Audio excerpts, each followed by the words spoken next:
सगळा अन्याय हा फक्त हिंदू समाजावरच करायचा। जे नियम तुम्ही अन्य धर्मीय लोकांना लावता ते नियम आमच्या हिंदू समाजाला पण लावा, एवढी सरळ सोपी मागणी आहे। एवढं सरळ सोपं आमचं म्हणणं आहे। हे तुम्ही अगर करत नसाल तर मुळामध्ये तुम्ही आमच्या हिंदुत्ववादी सरकारचं नाव खराब करतात। मी काय सगळ्याच अधिकाऱ्यांना इथे इशारे देत बसत नाही, डिपार्टमेंटमध्ये चांगलेही अधिकारी आहेत, पण त्या डिपार्टमेंटचं नेतृत्व आमचे आदरणीय देवेंद्रजी करतायत।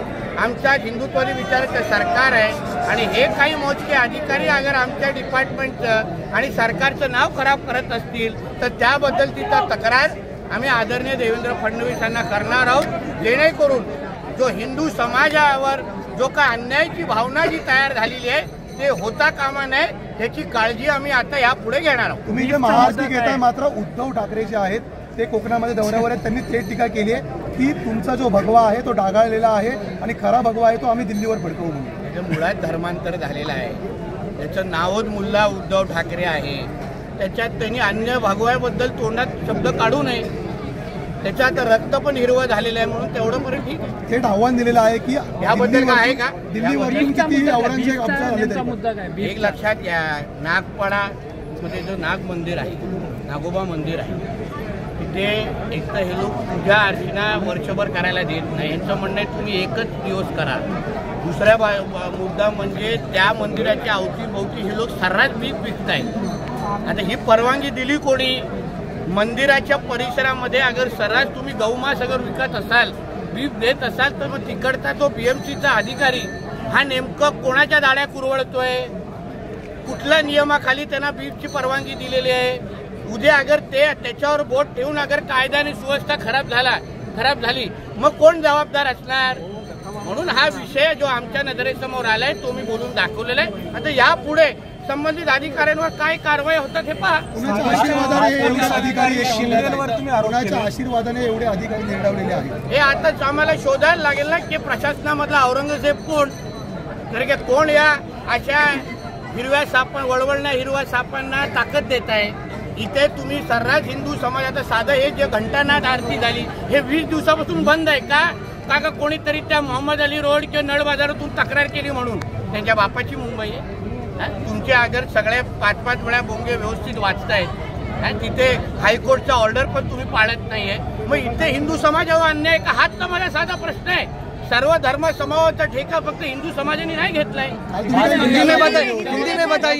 जर आता महापालिका पोलिसांनी कारवाई केली नाही तुमचा पुढचा पवित्र आता तुम्ही बघा ना, आम्ही जिथे आम्ही गेलोय, मग मीरा रोड असेल, कोल्हापूर असेल, आम्ही नियमाच्या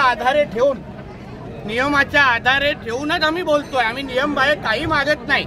आमचं म्हणणं आहे जो नियम तुम्ही अन्य लोकांना बाहेर, आता डीजे जेव्हा जुलूसच्या वेळी असो, मोहरमच्या वेळी असो, तेव्हा डीजे कितींदा इकडचा हिंदू समाज रस्त्यावर आलाय त्याबद्दल 11 वाजता 12 वाजता 2-2, 3-3 डीजे असा स्पीकर एक दुसऱ्यावर ठेवायचं आणि वाजवत बसायचं. पण आमच्या महाराष्ट्र होऊ शकत नाही. तर जो नियम तुम्ही त्यांना लावतो मग आम्हाला का लावत नाही? आणि मग आम्हाला लावताना मग त्यांचे पण डीजे बंद झाले पाहिजे हे ह्या पुढे आम्ही काळजी घेऊ.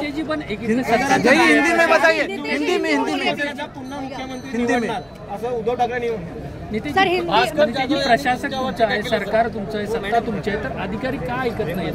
आता प्रत्येक ह्याच्यामध्ये सरकारी व्यवस्थेमध्ये असे काही सडके आंबे असतात. सगळेच अधिकारी काही चांगल्या विचाराचे नसतात, कर्तव्यदक्ष नसतात. मग अशा काही मोजक्या अधिकाऱ्यांना ह्या सगळी त्यांना पहिलं जाहीर पद्धतीने सांगायला लागतं की बाबा तुमच्या कुंडल्या आमच्याकडे आलेल्या आहेत. आता कुंडल्या आल्यानंतर राहू केतू शनीचं काम आम्ही करणार त्याच्यावर. हिंदी में जिस तरह का मुद्दा आपने उठाया है बीफ का मंदिर का क्या कहना है? ऐसा है कि यहाँ रहने वाला जो हिंदू समाज है, जो नागपाड़ा ये परिसर में नागोबा मंदिर के बाजू में रहने वाला जो हिंदू समाज है, वहाँ मंदिर के बाहर हर रोज उधर बीफ बेचा जाता है. ऐसा कोई नियम नहीं है कि वो लोग उधर बीफ बेच सकते हैं, गौ मांस बेच सकते हैं.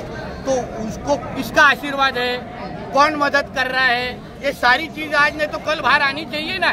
इसलिए आज हमारा हिंदू समाज को जगाने के लिए हम लोग आए हैं कि कल ऐसा कोई भी किसी ने भी मस्ती किया तो हिंदू समाज ने उसके ऊपर नजर रखना चाहिए. और बाकी प्रशासन और सरकार के तरफ जो उनको ताकत देनी है वो आगे हम लोग देंगे. ठीक है.